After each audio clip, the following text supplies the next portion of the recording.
नमस्कार दोस्तों, education revolution में एक बार फिर से स्वागत है आप सभी का। मैं हूं राहुल जिल्टा।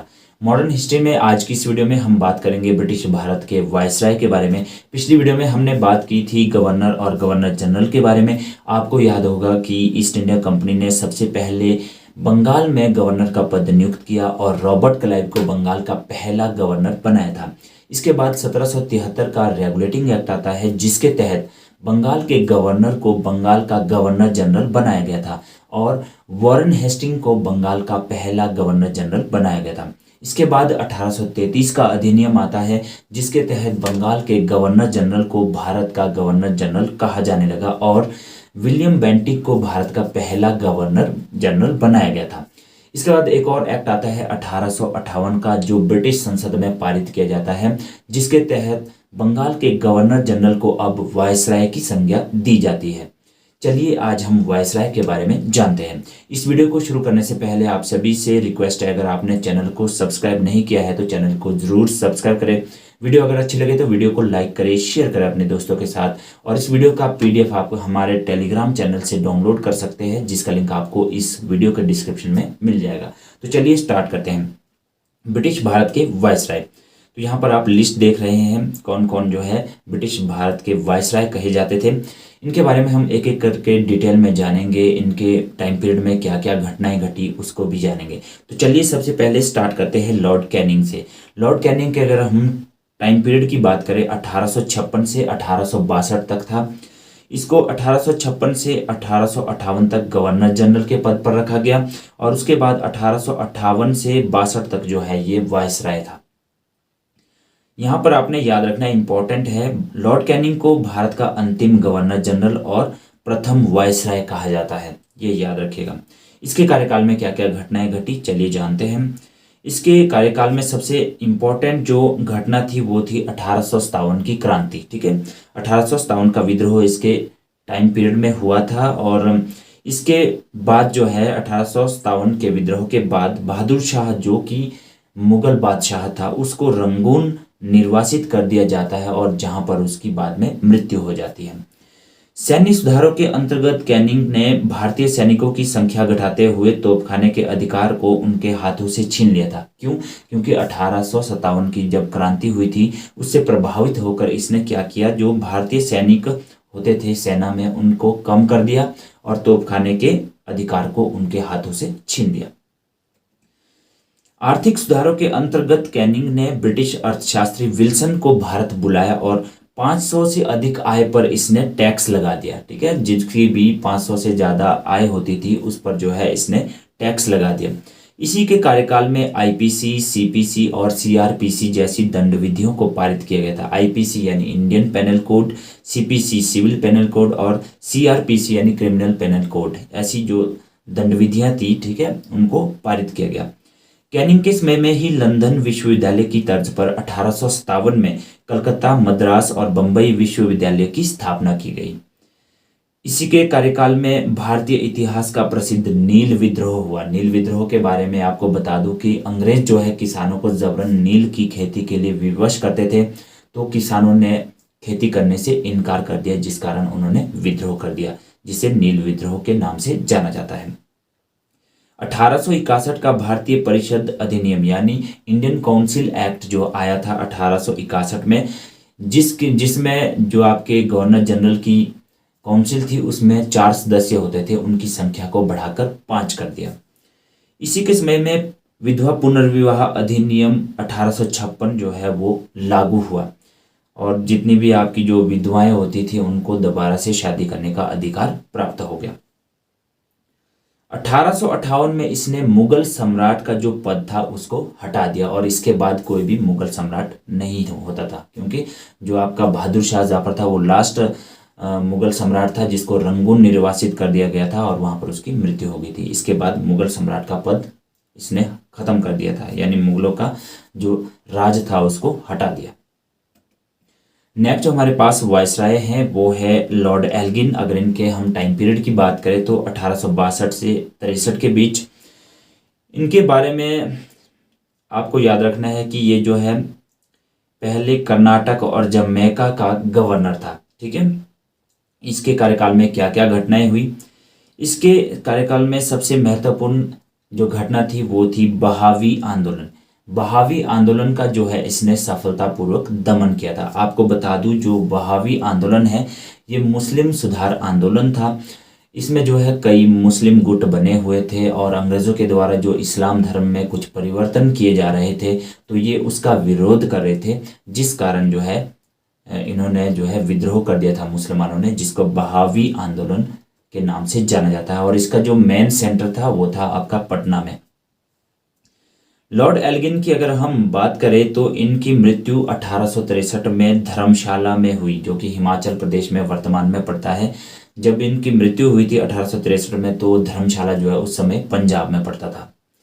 तो चलिए नेक्स्ट जो आपके वायसराय थे सर रॉबर्ट नेपियर और सर विलियम डेनिसन, ये जो दोनों थे इनके कार्यकाल में कुछ भी घटनाएं नहीं घटी है और ये कार्यवाहक वायसराय के रूप में इन्होंने जो है शासन किया था। नेक्स्ट जो हमारे पास वायसराय आते हैं सर जॉन लॉरेंस। अगर इनके टाइम पीरियड की बात करें 1864 से 1869 तक इनका टाइम पीरियड था। सर जॉन लॉरेंस को भारत का रक्षक और विजय का संचालक कहा जाता है। ये आपने याद रखना है कि किसको भारत का रक्षक और विजय का संचालक कहा जाता है, तो वो कहा जाता है सर जॉन लॉरेंस को। इनके कार्यकाल में क्या क्या घटनाएं घटी, तो जॉन लॉरेंस ने अफगानिस्तान में हस्तक्षेप न करने की नीति का पालन किया। इसके समय में 1865 में भूटानियों ने ब्रिटिश साम्राज्य पर आक्रमण कर और अंग्रेजों को जो है पराजित कर दिया। भूटान का युद्ध जो है 1865 में हुआ, जिसमें भूटानियों ने अंग्रेजों को हरा दिया था। लेकिन बाद में जो है इनके बीच एक समझौता हुआ। इस समझौते के तहत अंग्रेजों ने भूटान को 5,000 रुपये वार्षिक और बदले में जो है भूटान ने इनको 18 जो माउंटेन पासिस थे उसका अधिकार दे दिया। ठीक है, यानी जो आपके पहाड़ी दर्रे थे। ठीक है, इसके समय में जो है 1865 में भारत और यूरोप के बीच प्रथम समुद्री टेलीग्राफ सेवा आरंभ हुई। इंपॉर्टेंट है, याद रखिएगा। किस गवर्नर जनरल या वायसराय के समय में भारत और यूरोप के बीच प्रथम समुद्री टेलीग्राफ सेवा आरंभ हुई, तो वो हुई थी सर जॉन लॉरेंस के टाइम पीरियड में। इसी के समय में 1866 में उड़ीसा में और 1868 और 69 में बुंदेलखंड और राजपूत अकाल पड़ा था। ठीक है, जॉन लॉरेंस के ही कार्यकाल में कलकत्ता, बंबई और मद्रास में उच्च न्यायालयों की स्थापना की गई थी। इसी के कार्यकाल में 1868 में पंजाब तथा अवध में काश्तकारी अधिनियम पारित किया गया था। आगे जो आते हैं हमारे पास नेक्स्ट वायसराय, वो है लॉर्ड मेयो। इनके बारे में एग्जाम में पूछा जा सकता है। कुछ इंपॉर्टेंट जो पॉइंट है वो भी हम इसमें जानने वाले हैं। इनके अगर टाइम पीरियड की बात करें 1869 से 1872 तक, तो भारत में जो अंग्रेजों के समय में प्रथम जनगणना हुई थी 1872 में, वो लॉर्ड मेयो के समय में हुई थी। इंपॉर्टेंट है कि सबसे पहली जो भारत में जनगणना हुई थी वो किसके कार्यकाल में हुई थी, तो लॉर्ड मेयो के कार्यकाल में हुई थी 1872 में। इसके बाद 1881 में जो है आगे जब रिपन आते हैं तो वो जो है इस जनगणना को नियमित करते हैं, जो कि 10-10 साल के बाद चली आ रही है आज तक। मेयो के काल में 1872 में अजमेर में मेयो कॉलेज की स्थापना की गई थी। तो अजमेर जो राजस्थान में पड़ता है वहां पर जो है मेयो कॉलेज की स्थापना की गई थी 1872 में। 1872 में ही कृषि विभाग की स्थापना भी की थी मेयो के ही काल में। मेयो की एक पागल अफगान ने जो है अंडमान में 1872 में चाकू मारकर हत्या कर दी थी। ठीक है, तो ये भी आपने याद रखना है। इसी के शासनकाल में जो है विक्टोरिया जो महारानी थी ब्रिटेन की, ठीक है, उनके द्वितीय पुत्र ड्यूक ऑफ एडिनबरा ने 1869 में भारत की यात्रा की थी। तो इनके बारे में जो है यही पॉइंट इंपॉर्टेंट है। इसके बाद आते हैं सर जॉन स्ट्रेची और द लॉर्ड नेपियर। इनका भी जो है शासनकाल कार्यवाहक वायसराय के रूप में रहा है और इनके शासनकाल में कोई भी प्रमुख घटनाएं नहीं घटी है। नेक्स्ट आते हैं हमारे पास लॉर्ड नॉर्थब्रुक। इनके अगर हम टाइम पीरियड की बात करें 1872 से 1876, इसके समय में जो है बंगाल में भयानक आ गया था और काफ़ी लोगों की जो है मृत्यु हो गई थी, यानी जान चली गई थी। इनके कार्यकाल की कुछ प्रमुख घटनाओं को जान लेते हैं। भारत में इसकी नीति थी करों में कमी, अनावश्यक कानूनों को ना बनाने तथा कृषि योग्य भूमि पर भार कम करने पर जो है इसने जोर दिया। लॉर्ड नॉर्थब्रुक के समय में पंजाब में कूका आंदोलन हुआ। ये आपने याद रखना इंपॉर्टेंट है कि पंजाब में कूका आंदोलन कब हुआ था और किसके समय में हुआ था। वो हुआ था आपका लॉर्ड नॉर्थब्रुक के समय में।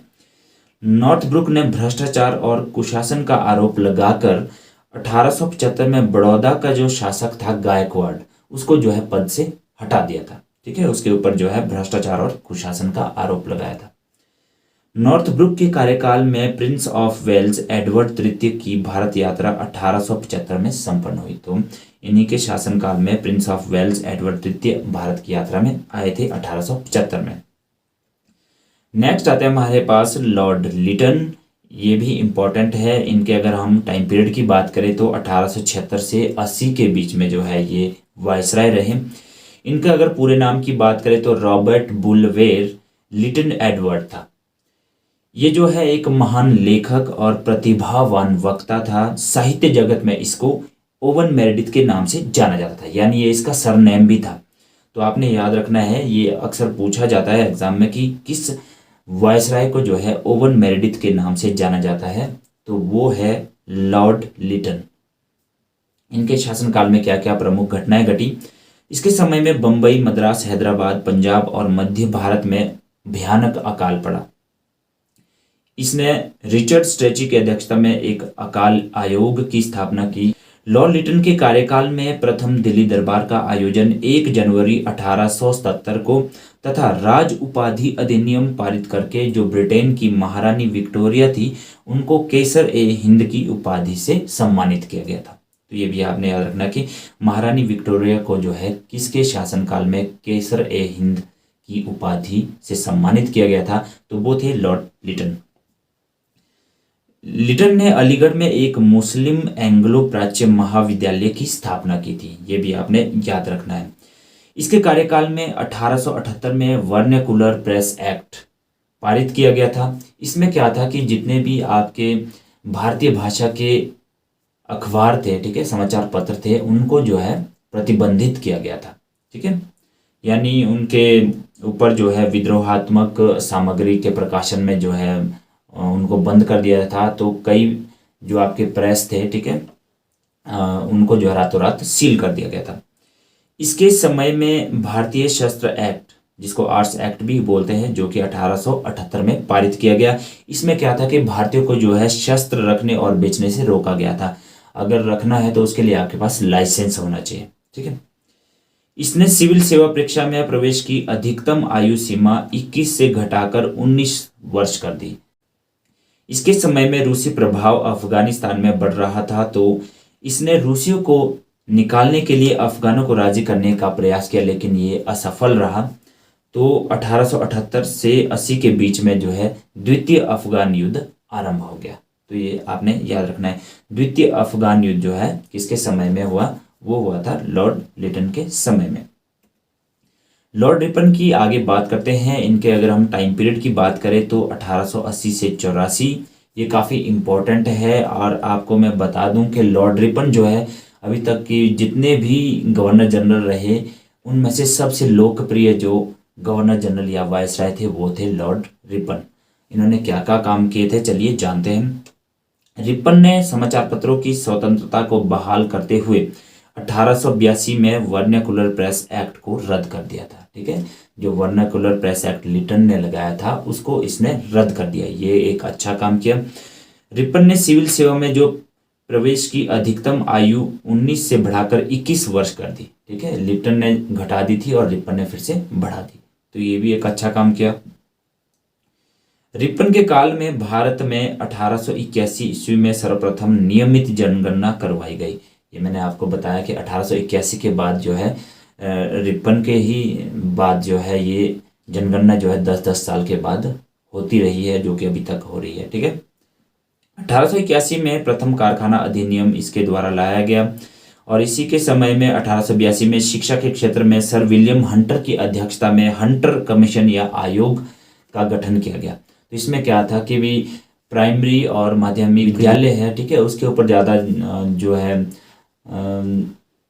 ध्यान जो है वो नहीं जा रहा है सरकार का। तो ऐसा कहा गया था इसमें कि इनका जो पूरा का पूरा ध्यान है वो जो है विश्वविद्यालयों की ओर जा रहा है। ठीक है, 1884 में इल्बर्ट बिल विवाद हुआ था, ठीक है।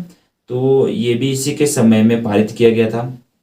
इसमें क्या होता था कि जो भारतीय है वो जो है यूरोपीय कोर्ट में जज बनने का अधिकार उनको दे दिया गया था, और वो मतलब किसी यूरोपीय की सुनवाई कर सकते हैं, ठीक है। तो ऐसा इसमें हुआ था, लेकिन ये बिल जो है पारित होने से पहले ही जो है इसमें संशोधन करके इसको खत्म कर दिया गया था, ठीक है। फ्लोरेंस नाइटिंगेल ने रिपन को भारत का उद्धारक की संज्ञा दी, ठीक है। जो फ्लोरेंस नाइटिंगेल थे उन्होंने जो है रिपन को भारत का उद्धारक और भारत में स्वर्ण युग का आरंभ भी कहा है, ठीक है, इसके शासनकाल को।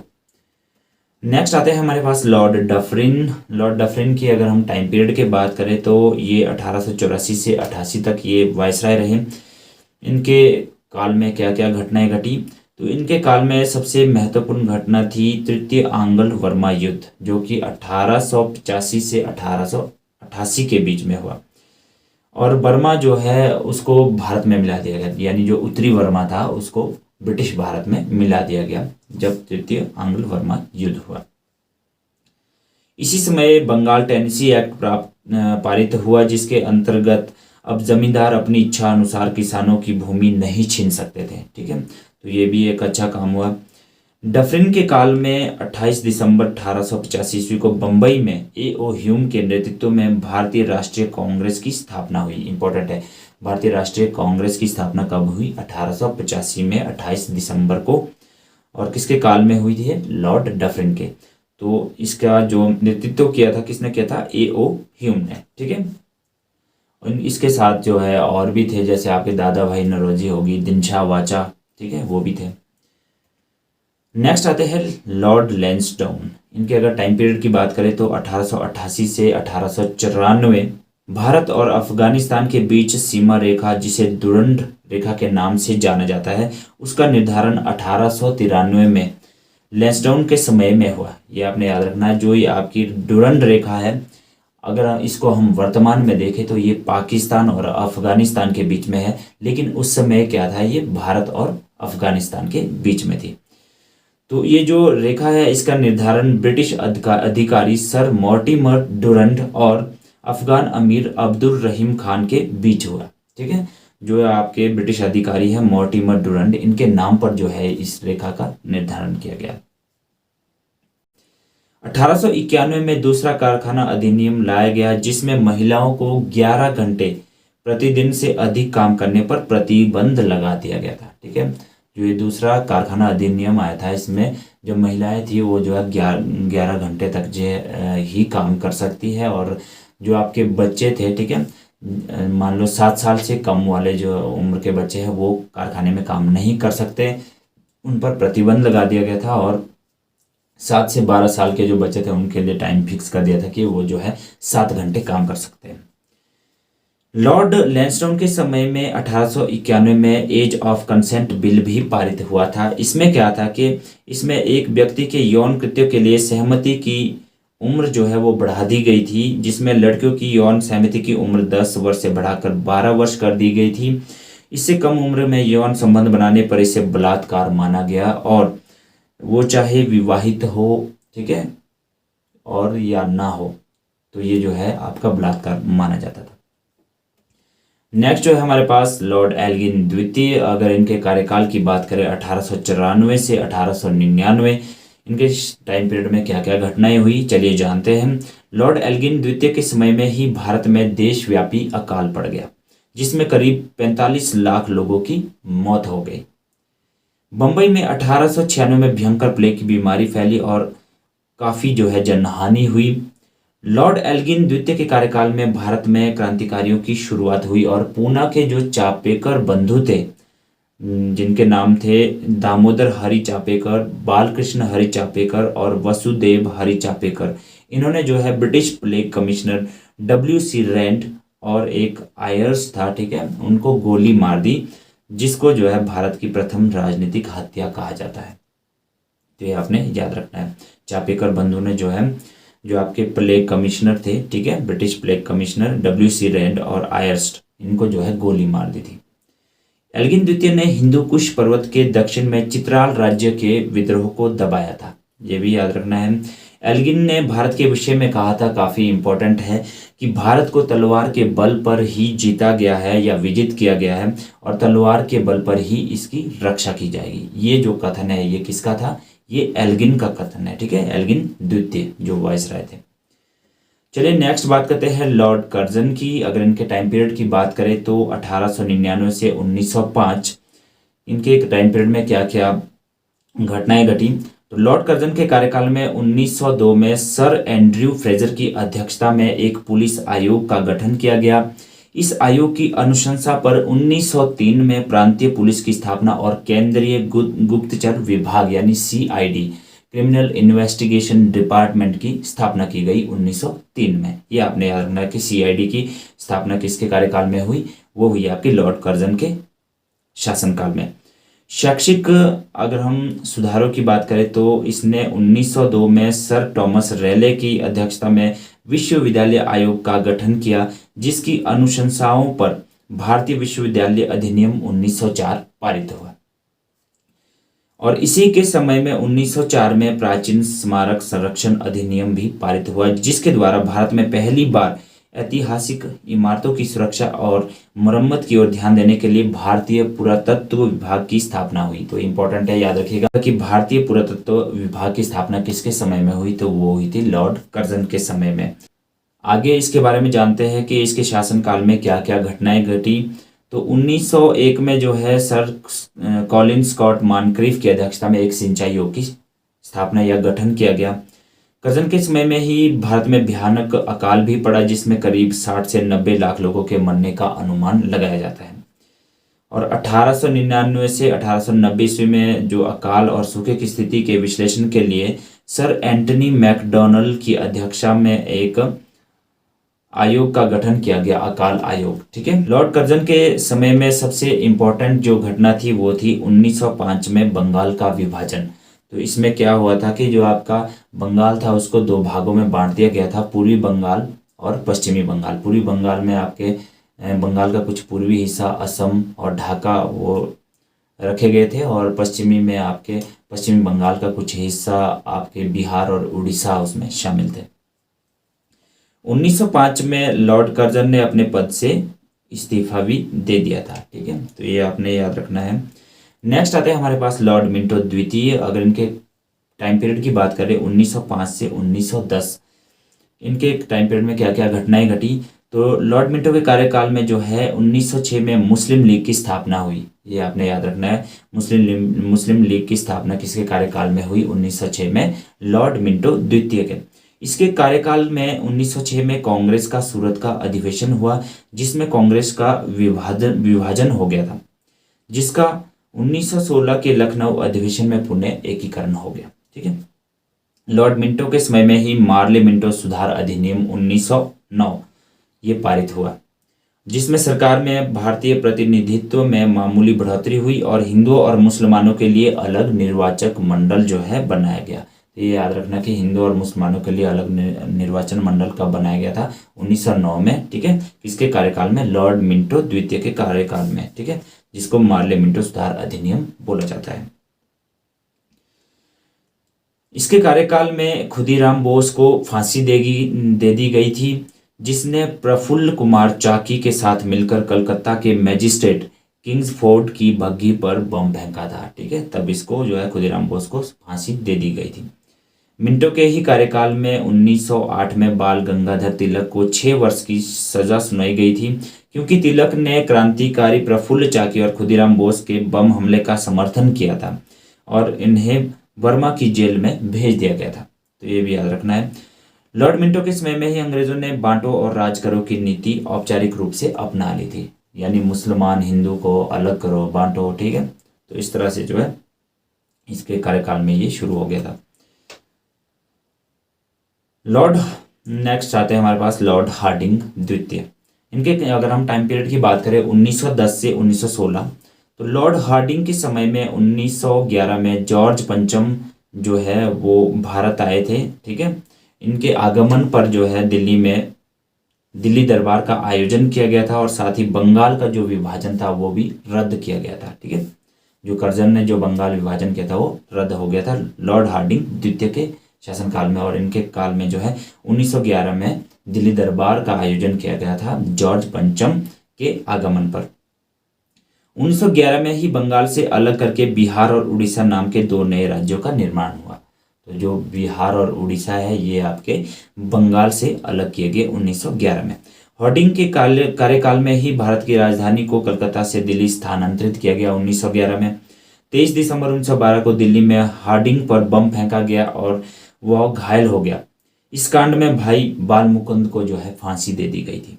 ठीक, हार्डिंग के समय में ही सन 1914 में प्रथम विश्व युद्ध शुरू हुआ था, जिसके लिए वह भारत का समर्थन पाने में सफल रहा। तो भारतीयों ने जो है अंग्रेजों का साथ दिया था 1914 में जो प्रथम विश्व युद्ध हुआ था।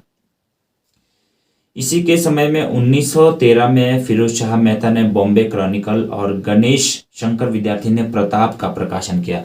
जो आपकी बॉम्बे क्रॉनिकल है ये एक इंग्लिश न्यूज़पेपर था और प्रताप जो है आपका हिंदी न्यूज़पेपर था। पूछा जा सकता है कि बॉम्बे क्रॉनिकल किसका अखबार है या न्यूज़पेपर है, तो वो था फिरोज शाह मेहता का, और गणेश शंकर ने प्रकाशन किया था किसका, प्रताप का। ठीक है, ये याद रखना है। हार्डिंग के कार्यकाल में तिलक ने अप्रैल 1915 में और एनी बेसेंट ने सितंबर 1915 में होम रूल लीग की स्थापना की थी। 1916 में पंडित महामना मदन मोहन मालवीय ने बनारस हिंदू कॉलेज की स्थापना की थी और लॉर्ड हार्डिंग को बनारस हिंदू विश्वविद्यालय का कुलपति बनाया था, यानी चांसलर इसको बनाया था बनारस हिंदू विश्वविद्यालय का। नेक्स्ट आते हैं हमारे पास लॉर्ड चैम्सफोर्ड। अगर इनके हम बात करें टाइम पीरियड की 1916 से 1921, तो क्या क्या घटनाएं घटी इसके शासनकाल में। इसके कार्यकाल में तिलक और एनी बेसेंट ने अपने होम रूल लीग के आंदोलन की शुरुआत की। याद रखना है 1916 में कांग्रेस और मुस्लिम लीग में एक समझौता हुआ जिसे लखनऊ पैक्ट के नाम से जाना जाता है। तो लखनऊ पैक्ट किसके शासनकाल में हुआ, लॉर्ड चैम्सफोर्ड के कार्यकाल में। इसके समय में ही भारत में शौकत अली, मोहम्मद अली और मौलाना अबुल कलाम आज़ाद द्वारा खिलाफत आंदोलन की भी शुरुआत की गई थी। ये खिलाफत जो आंदोलन था ये क्या था कि तुर्की में जो मुसलमानों का जो खलीफा होता था, ठीक है, उसके पद को ख़त्म कर दिया गया था, ठीक है, जिससे ये भड़क गए थे। तो ये खिलाफत आंदोलन जो है ये शुरू हुआ था, जिसे बाद में गांधी द्वारा चलाए गए असहयोग आंदोलन का भी समर्थन मिला। 1920 में ही मोहम्मद एंग्लो ओरिएंटल कॉलेज, ठीक है, जो कि सैयद अहमद खान द्वारा स्थापित किया गया था 1875 में, अलीगढ़ में जो है मुस्लिम विश्वविद्यालय बना। सर सिडनी रॉलेट की अध्यक्षता में एक कमेटी नियुक्त की गई और रॉलेट एक्ट मार्च 1919 में पारित किया गया था। इसमें क्या था कि जो आपके मजिस्ट्रेट थे उनको ये अधिकार मिल गया था कि वो किसी को भी शक के दायरे में अगर कोई भी आता है तो किसी को भी गिरफ्तार कर सकते हैं, ठीक है, अंग्रेज अधिकारी, और उस पर जो है मुकदमा चला सकते हैं। चैम्सफोर्ड के समय में ही 13 अप्रैल 1919 में जलियांवाला बाग हत्याकांड हुआ। ये आपको याद होना चाहिए। जो आपका जलियांवाला बाग हत्याकांड हुआ था 13 अप्रैल को, जब बैसाखी होती है। इसके समय में भारत सरकार अधिनियम 1919, जिसको मॉन्टेग्यू चैम्सफोर्ड सुधार के नाम से जाना जाता है, उसको लाया गया था।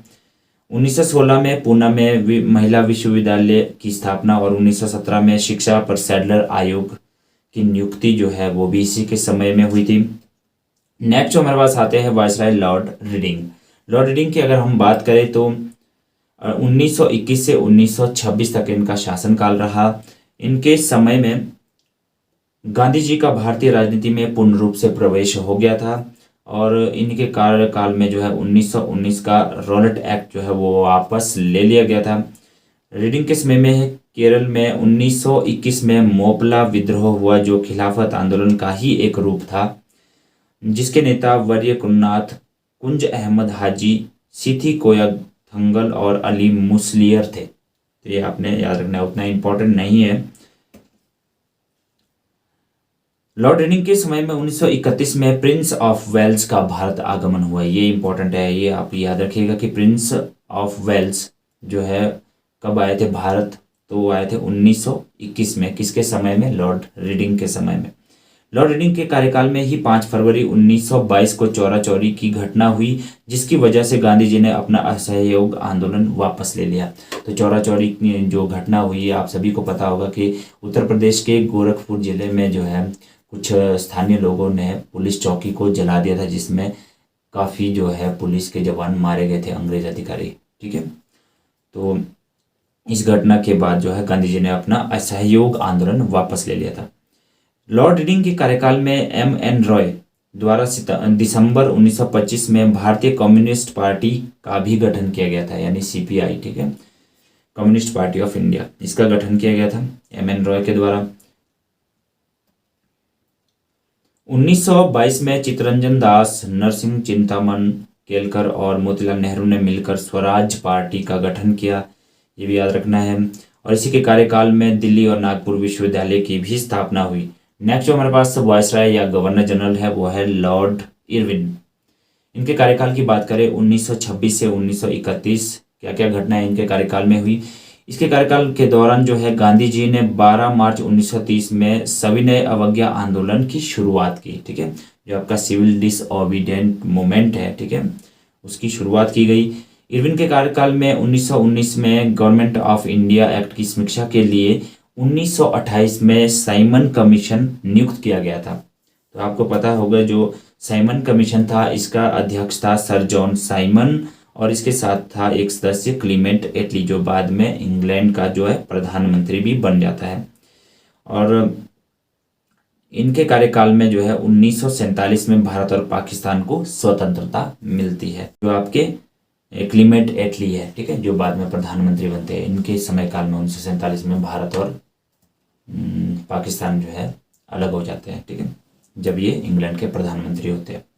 तो आपको साइमन कमीशन के बारे में बता दूं कि जब ये भारत आया था तो इसकी जगह जगह पर जो इसकी आलोचना हुई थी, नारे लगे थे कि साइमन कमीशन वापस जाओ, कहीं काले झंडे जो है हर जगह पर इसको दिखाए गए। ठीक है, तो इस तरह से हुआ था।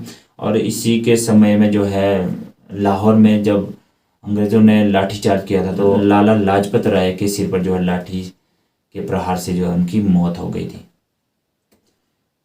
लॉर्ड इरविन के कार्यकाल में मोतीलाल नेहरू ने नेहरू रिपोर्ट पेश की, जिसमें भारत को अधिशासी राज्य का दर्जा देने की बात कही, यानी डोमिनियन स्टेटस का दर्जा दिया गया था, मतलब ये बात कही गई उसमें। कांग्रेस ने 1930 में महात्मा गांधी के नेतृत्व में सत्याग्रह आंदोलन शुरू किया और अपने कुछ अनुयायियों के साथ दांडी यात्रा करके नमक कानून भी तोड़ा था 1930 में लॉर्ड इरविन के शासनकाल में। इरविन के समय में लंदन में ब्रिटिश सरकार और गांधी जी के बीच प्रथम गोलमेज सम्मेलन हुआ। तो ये कब हुआ था? 12 नवंबर 1930 को शुरू हुआ था। मार्च 1931 में गांधी और इरविन के बीच गांधी इरविन समझौता हुआ, जिसके बाद गांधी जी ने सविनय अवज्ञा आंदोलन वापस ले लिया। ठीक है, इरविन के कार्यकाल में 1929 में पब्लिक सेफ्टी बिल और लाला लाजपत राय की हत्या के विरोध में दिल्ली के असेंबली हॉल में भगत सिंह और उनके साथियों ने बम फेंका था। लॉर्ड इरविन के कार्यकाल में ही 1929 में प्रसिद्ध लाहौर षड्यंत्र और स्वतंत्रता सेनानी जतिन दास की 64 दिन की भूख हड़ताल के बाद जेल में मृत्यु हो गई थी। ये आपने याद रखना है। इरविन ने खनन और भूविज्ञान के विकास के लिए Indian school of mines Dhanbad की स्थापना की थी। नेक्स्ट आते हैं हमारे पास लॉर्ड विलिंगडन। अगर इनके टाइम पीरियड की बात करें 1931 से 1936, इनके टाइम पीरियड में क्या क्या घटनाएं घटी, चलिए जानते हैं। लॉर्ड विलिंगडन के कार्यकाल में 7 सितंबर से 2 दिसंबर 1931 तक जो है द्वितीय गोलमेज सम्मेलन का आयोजन लंदन में किया गया और 17 नवंबर से 25 दिसंबर 1932 में तृतीय गोलमेज सम्मेलन जो है जो लंदन में हुआ था। ठीक है, तो द्वितीय और तृतीय गोलमेज सम्मेलन किसके समय में हुए थे? लॉर्ड विलिंगडन के समय में। कहाँ पर? लंदन में। एक हुआ था 7 सितंबर से 2 दिसंबर 1931 तक और दूसरा 17 नवंबर से 25 दिसंबर तक 1932 में। ठीक है, तृतीय गोलमेज सम्मेलन। विलिंगडन के समय में ही 1932 में देहरादून में भारतीय सेना अकादमी की स्थापना की गई। ठीक है, 1934 में गांधी जी ने दोबारा सविनय अवज्ञा आंदोलन शुरू किया। 1935 में गवर्नमेंट ऑफ इंडिया एक्ट पारित किया गया और 1935 में ही बर्मा को भारत से अलग कर दिया गया। तो ये आपने याद रखना है, इंपॉर्टेंट है।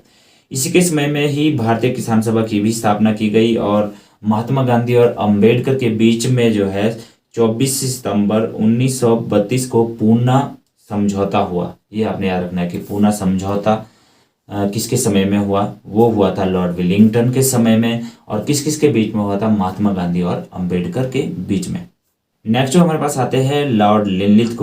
अगर इनके कार्यकाल की बात करें 1936 से 1943, और इनका जो शासनकाल रहा है काफ़ी लंबा शासनकाल रहा है, यानी सबसे ज़्यादा शासनकाल जो है किसका रहा, वो रहा लॉर्ड लिनलिथ का। इनके शासनकाल में क्या क्या घटनाएं घटी। 1939 में सुभाष चंद्र बोस ने कांग्रेस छोड़कर फॉरवर्ड ब्लॉक नाम की अलग पार्टी का गठन कर लिया था। और लॉर्ड लिनलिथ के समय में ही पहली बार मुस्लिम लीग द्वारा 1940 में पाकिस्तान की मांग की गई थी। तो पाकिस्तान की मांग 1940 में पहली बार किसके शासनकाल में की गई थी, लॉर्ड लिनलिथ के शासनकाल में। 1942 में क्रिप्स मिशन जो है भारत आया था इन्हीं के शासनकाल में। और 1940 में कांग्रेस ने व्यक्तिगत असहयोग आंदोलन प्रारंभ किया था। और इन्हीं के शासनकाल में गांधी जी ने करो या मरो का नारा देते हुए भारत छोड़ो आंदोलन की भी शुरुआत की थी। तो ये आपने याद रखना इम्पोर्टेंट है। नेक्स्ट आते हैं हमारे पास लॉर्ड वेवेल। अगर इनके कार्यकाल की बात करें 1943 से 1947, इनके कार्यकाल की कुछ घटनाएं क्या क्या हैं। 1945 में लॉर्ड वेवेल ने शिमला में एक समझौते का आयोजन किया जिसे शिमला समझौता या वेवेल प्लान के नाम से जाना जाता है। वेवेल के समय में 1946 में नौसेना का विद्रोह हुआ था और 1946 में अंतरिम सरकार का गठन किया गया था। कैबिनेट मिशन की अगर हम बात करें वो भी 1946 में इनके ही समय पर आया था। ब्रिटेन के प्रधानमंत्री क्लीमेंट एटली, जो हमने इससे पहले बात की थी, 20 फरवरी 1947 को भारत को स्वतंत्र करने की घोषणा कर दी थी इन्हीं के समय में। ठीक है, नेक्स्ट आते हैं हमारे पास viceroy Lord Mountbatten. Lord Mountbatten की अगर हम बात करें इनके कार्यकाल 1947 से 1948। लॉर्ड माउंटबेटन के बारे में आपको याद रखना है, ये भारत का अंतिम वायसराय और स्वतंत्र भारत का पहला गवर्नर जनरल था। तो ये आपने याद रखना है। लॉर्ड माउंटबेटन ने 3 जून 1947 को भारत के विभाजन की घोषणा की और 4 जुलाई 1947 को ब्रिटिश संसद में भारतीय स्वतंत्रता अधिनियम प्रस्तुत किया, जिसे 18 जुलाई 1947 को पारित करके भारत की स्वतंत्रता की घोषणा कर दी गई। ये याद रखना है। भारतीय स्वतंत्रता अधिनियम द्वारा भारत को विभाजन करके भारत और पाकिस्तान नाम के 2 राज्यों में बांट दिया गया और 15 अगस्त 1947 को भारत जो है आज़ाद हो गया। नेक्स्ट हमारे पास आते हैं गवर्नर जनरल चक्रवर्ती राजगोपालाचारी। इनके बारे में अगर बात करें तो इनका जो कार्यकाल था 15 अगस्त 1947 से 1948 तक। आज़ादी के बाद राजगोपालाचारी को स्वतंत्र भारत का प्रथम भारतीय गवर्नर जनरल, ये आपने याद रखना है, स्वतंत्रता के बाद प्रथम भारतीय गवर्नर जनरल कौन थे, चक्रवर्ती राजगोपालाचारी। और ये अंतिम गवर्नर जनरल भी थे, तो ये आपने याद रखना है। नेक्स्ट बात करते हैं भारत के गवर्नर जनरल और वायसराय के बारे में कुछ इंपॉर्टेंट फैक्ट जो हमने अभी तक पढ़े। बंगाल का जो पहला गवर्नर था वो कौन था, वो था क्लाइव। आत्महत्या करने वाला प्रथम गवर्नर कौन था, वो था आपका क्लाइव, ये याद रखना है।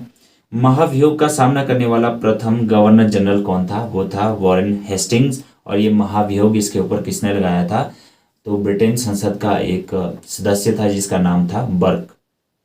आपको याद होगा, हमने ये पहले भी बात की है।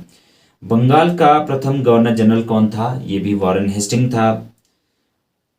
वह गवर्नर जनरल जिसकी मजार गाजीपुर में है, तो वो कौन था, कॉर्नवालिस। ठीक है, कॉर्नवालिस जो है इसका मकबरा कहाँ पर है, गाजीपुर में। 1833 के अधिनियम के द्वारा भारत का प्रथम गवर्नर जनरल कौन था, Lord William Bentinck. British Bharat का अंतिम गवर्नर जनरल कौन था, वो था माउंटबेटन।